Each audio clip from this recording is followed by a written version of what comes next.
Hello, this is a sideshow. I'm Theodore Parker, and today is Wednesday, May 22nd, 2024. The temperature will be going up to about 80 degrees today, and more clouds than sun, high in the low 80s and lows in the low 60s. Deadly Iowa tornado leaves apocalyptic scenes. Storms possible this evening, a little cooler than yesterday, down by 9 degrees. Sunrise today was at 6:21 a.m. Sunset will be at 8:48 p.m. Pollen, very high. AQI is good at 31. And all of this is coming to you from Lexington, Kentucky. Again, this is a sideshow. I'm Theodore Parker, and this is Wednesday, May 22nd, 2024. If you've been watching the sideshow on Facebook and Instagram, don't forget to like, comment, and share. Talk about it on WhatsApp. If you're watching the sideshow on YouTube, like, comment, share, and subscribe. The Sideshow Coffee Cup, buy from me for $17 plus shipping and handling. Good for all beverages, hot and cold, dishwasher safe, Sideshow logo right there. Pay me through Cash App, $ TR Parker 1. Sideshow Coffee Cup. To kind of update you, I've been experiencing some technical difficulties. So the sideshow has not aired the past couple of days, but I'm here now. So what's been going on in the news and other areas? Well, both President Biden and Donald Trump have been on the campaign trail. Donald Trump decided to pay Lexington, Kentucky a visit for a fundraiser. And I believe he has been here before, the last campaign for president. But somebody said, I thought he was supposed to be in court. I don't know. Donald Trump had a few things going on. Son's graduation, Barron, which also probably is in May, and they asked the court for time to do that and maybe some other things. But he showed up for the fundraiser, Rump Arena, downtown Lexington, Kentucky. Slavic president was shot in what was referred to as an assassination attempt. He did survive it, but this country, along with several others back in what was referred to as the Cold War, were part of what was referred to as the Soviet Union. When that was disbanded and Russia became a standalone country, then all those other countries developed their own voice. So there was an assassination attempt on the Slavic president, but he did survive. Videotape of Sean Diddy Combs assaulting a woman in a hotel hallway has surfaced. As was said on streaming services and on national TV, it was difficult to watch.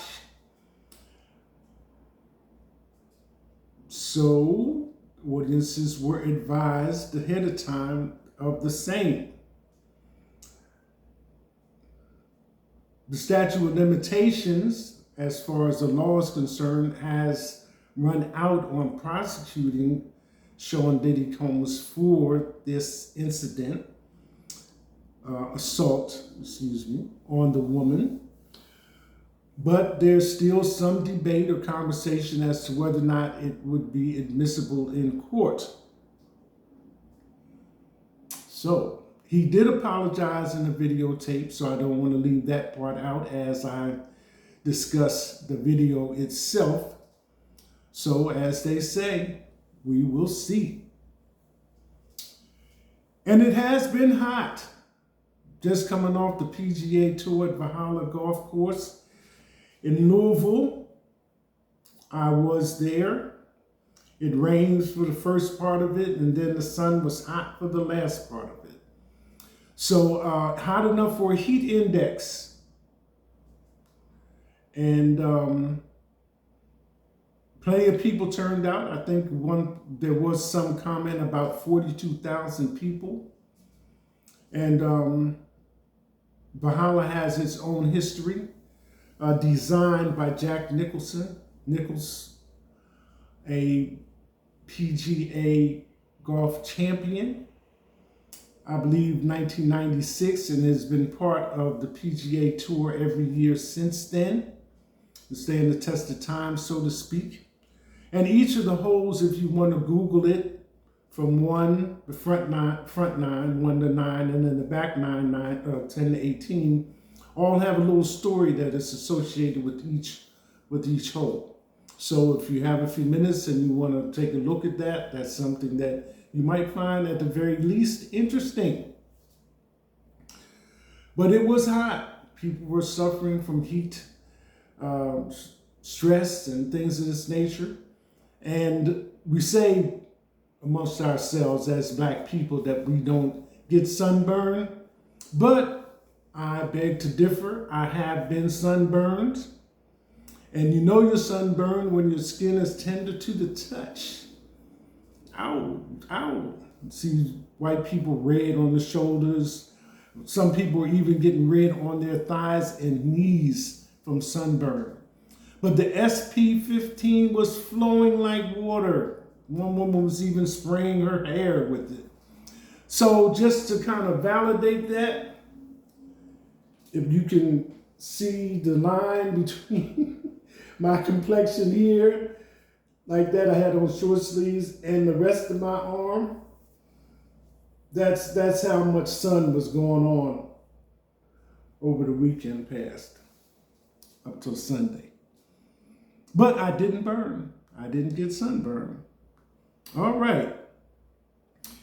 May, graduations across and around the country. President Biden decided that he was going to visit Morehouse College, traditional HBCU, historically Black college and university, all men students, and he gave a speech. But while he was there, other protests came up, or comments, and the speech by valedictorian D'Angelo Jeremiah Fletcher of Chicago said it was his duty to speak on the war in Gaza and recognize that both Palestinians and Israelis have suffered. He called for an immediate and permanent ceasefire in the Gaza Strip. Now, I saw the video of him actually saying these words, and it kind of gave me a chill because, you know, we hear ceasefire for this and ceasefire for that, we got to stop and so forth and so on. When you say immediate and permanent ceasefire, and that kind of made me run back over the history, which I have done in a previous broadcast of the Sideshow about Israel and the Gaza Strip. It was given to them, to the Jews / Israel, by Britain after World War II for them to have a place. So just to condense all that in a few sentences, they extended the hand of kindness to the Palestinians who did not have a place either. So the idea was, you know, you have differences right away of religious beliefs, was for them to have a portion of the Gaza Strip, which still belonged to Israel, but they could build their homes and houses and things of that nature on the area that they wanted to live in. So as time has passed, you see certain pictures, Jerusalem, the Gold Dome and things of this nature. other things have developed. Somehow or another, an attitude developed to bite the hand that feeds you.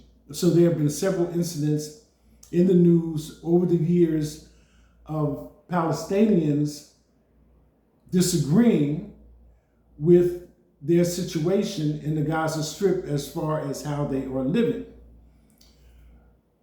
Being in the United States, there's many ways that property can be handled.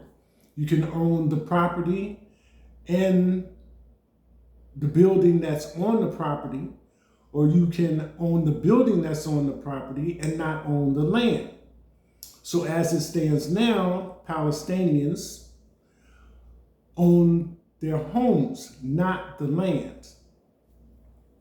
So out of all this, Muslims, Jewish conflicts arose. Syria jumped in, and it just became a free-for-all after that. So for him to call for an immediate and permanent ceasefire struck me like, okay, enough is enough. Y'all can do whatever you want to do anywhere else, but not here. And can you imagine Gaza Strip being a no war zone?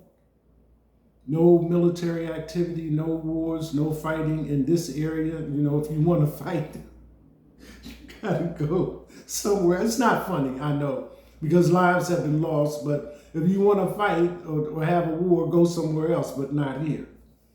So that was kind of like my take out of that. So I thought it was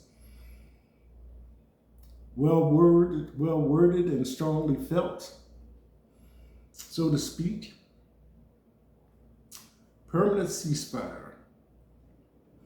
And since we're talking about campaigns, presidents, former presidents, heading into the month of June. So far this year, we've had Black History Month, we've had American Indian Heritage Month. Right now, May, we're here in Asian and Pacific Islanders American Heritage Month. And next month, according to those powers that be, will be June and Pride. So I wanted to kind of get a little bit ahead of the curve. When I speak about, the LGBTQ community and make it known that it's not my preference as a lifestyle, it's not like I'm hammering into people that they don't have a choice. They do. But in that choice, certain things happen, okay? All of us, say inalienable rights, roof over our head, clothes on our back, food in our stomachs. So nobody's saying, you can't work, you can't have a place to stay, you can't sustain yourself, and last but not least, have medical attention. That's for everybody, a general statement.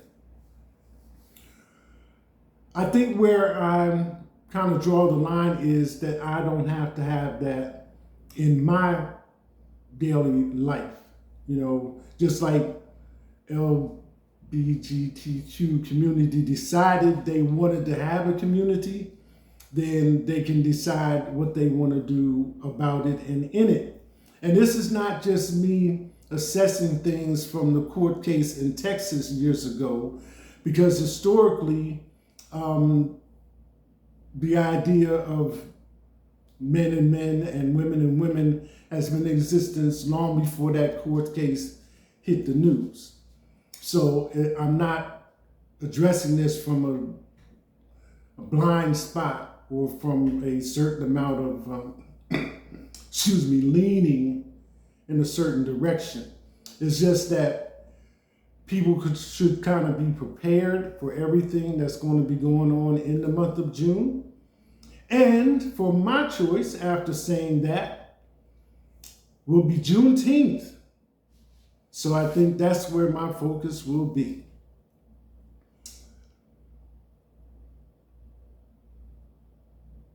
This is a sideshow. I'm Theodore Parker, coming to you from Lexington, Kentucky.